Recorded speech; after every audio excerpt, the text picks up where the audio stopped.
এখানেই দেখেছো, আর ওটা ওদের ওই বাড়ি। সুজন বলল আচ্ছা।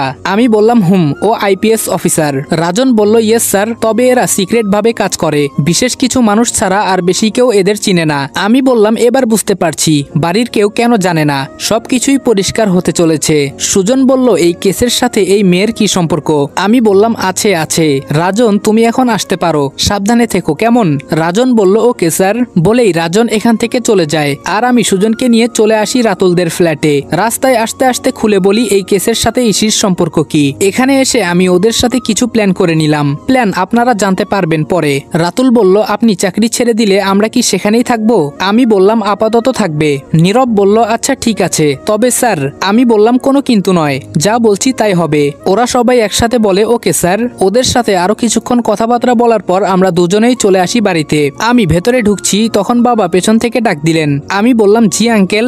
বাবা বলল আগামীকাল কিন্তু তৈরি থেকো তোমরা দুজন। আমি বললাম কেন? বাবা বলল কাল ওদের বউ ভাত, ভুলে গেলে? আমি চাই তোমরা দুজনও যাবে। আমি বললাম আঙ্কেল আমি না গেলে হয় না? বাবা বলল না হয় না। আমি বললাম আচ্ছা, বলে নিজের রুমে চলে এলাম। মনে মনে বাবাকে অনেক ধন্যবাদ দিলাম, কারণ বাবা না বললেও আমরা কাল সেখানে অবশ্যই যেতাম। বাবা বলে ডিমান্ডটা একটু বাড়িয়ে দিল। আমি বললাম সুজন তৈরি থাকিস, কাল যেতে হবে। সুজন বলল কোথায়? আমি বললাম চৌধুরী বাড়িতে, সেখান থেকে শুরু হবে আসল খেলা। সুজন বলল তুমি ঠিক কি করতে চলেছ বলো তো গুরু? আমি বললাম আবার তুমি? সুজন বলল সরি, তুই আর ভুল হবে না। আমি বললাম আচ্ছা ঠিক আছে, এখন ফ্রেশ হয়ে নে। সুজন চলে গেল ওয়াশরুমের দিকে, আর আমি ব্যালকনির দিকে পা বাড়ালাম। বিকেল 4টা বাজে এখন। বাইরের পরিবেশটা খুব সুন্দর লাগছে আমার। বাগানের অর্ধেক অংশে ছায়া পড়ে গেছে, আর অর্ধেক অংশে এখন সূর্য বিদ্যমান। অপরূপ মনোমুগ্ধকর দৃশ্য, চোখ ফেরাতে ইচ্ছে করছে না আমার। অনেকক্ষণ এভাবেই এখানে একা একা দাঁড়িয়েছিলাম। কিছুক্ষণ পরে সুজন এসে আমার পাশে দাঁড়ালো। তারপর দুজনে একসাথে প্রাকৃতিক সৌন্দর্য উপভোগ করছি। তখন ওই হঠাৎ আমার ফোনটা বেজে ওঠে। ফোনের স্ক্রিনে সিনিয়র স্যার দেখে তাড়াতাড়ি হাতে নিলাম। আমি বললাম হ্যালো স্যার। স্যার বলল হ্যালো আদিব, কেমন আছো? আমি বললাম আলহামদুলিল্লাহ, আপনি কেমন আছেন স্যার? স্যার বলল ভালো। তা তোমাদের ওইখানে কাজের কি খবর? আমি বললাম স্যার আমরা অনেকটা এগিয়ে গেছি। স্যার বলল ওয়েল ডান, আমি জানতাম তোমরা পারবে। আমি বললাম ইনশাআল্লাহ স্যার, খুব তাড়াতাড়ি এর একটা ভিত করে ফেলবো আশা করি। স্যারের সাথে প্রায় আধা ঘন্টা কথা বলার পর ফোন কেটে দেই, আর ল্যাপটপ নিয়ে বসে দুজনেই কাজে ব্যস্ত হয়ে যাই। আমরা রুমে বসে কাজ করছি, আর এদিকে ঘড়ির কাঁটা তরতর করে এগিয়ে চলেছে। রাতের খাবারের সময় হয়ে গেছে, আর তাই আমি সুজনকে বলি নিচে চলার জন্য, খাবার খেতে হবে। তারপর দুজনেই নিচে চলে আসি।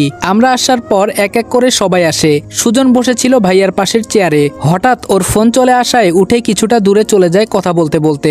সেই ফাঁকে একজন এসে ওর চেয়ার দখল করে বসে পড়ে। সুজন এসে দেখে এই পাশের চেয়ারগুলো সব ব্লক, আর তার স্পষ্ট মনে আছে সে এই পাশেই বসেছিল। সুজন বলল এ কি, আমার চেয়ার দখল করলো কে? বাবা বলল ঠিকই তো, যিনি বসেছেন তিনি খেয়েই চলেছেন, তার নাকি খুব তাড়া। বাংলাদেশের ফ্রেন্ডরা তার জন্য ওয়েট করতেছে। আশা করি বুঝতেই পারছেন কে বসেছে। সুজন কোমরে হাত রেখে দাঁড়িয়ে আছে। আমি বললাম এই সুজন এই পাশে বসে পড়। সুজন কিছু বলল না। নিশির পেছনে কেউ কোমরে হাত দিয়ে দাঁড়িয়ে আছে, সেদিকে ওর কোনো খেয়াল নেই, আপন মনে খেয়ে যাচ্ছে। আমি বললাম তুই বসবি কিনা? এবার নিশি ঘাড়টা পাকা করে পেছনে তাকায়। সুজনকে এভাবে তাকিয়ে থাকতে দেখে ওর সকালের কাহিনী মনে পড়ে। নিশি বলল হেই ইডিয়েট, মনি ও এখানে কি করে? মা বলল কি করে মানে? ও তো এখানেই থাকবে। নিশি বলল মানেটা কি? আঙ্কেল বলল এত মানে তোমার বুঝতে হবে না, চুপচাপ খাও। খালামণি বলল সুজন তুমি এই চেয়ারে বসে পড়ো। সুজন আর কিছু না বলে খালামণির বলা চেয়ারে বসে পড়লো, আর নিশি চোখ কটমট করে ওর দিকে তাকিয়ে আবার খাওয়া শুরু করলো। খাবার টেবিলে সবাই অনেক কথাবার্তা বলে, হাসাহাসি করে। আমরা খেয়ে দিয়ে রুমে চলে আসি। আমি বললাম সুজন এখন ঘুমিয়ে পড়ো, আর কাল কি করতে হবে মনে আছে তো? সুজন বলল খুব ভালো করে। তারপর দুজনে কিছুক্ষণ গল্প করে ঘুমিয়ে পড়লাম। আগামীকাল থেকে শুরু অন্যরকম চাল। সেই পর্যন্ত সবাই ভালো থাকুন, সুস্থ থাকুন। আল্লাহ হাফেজ।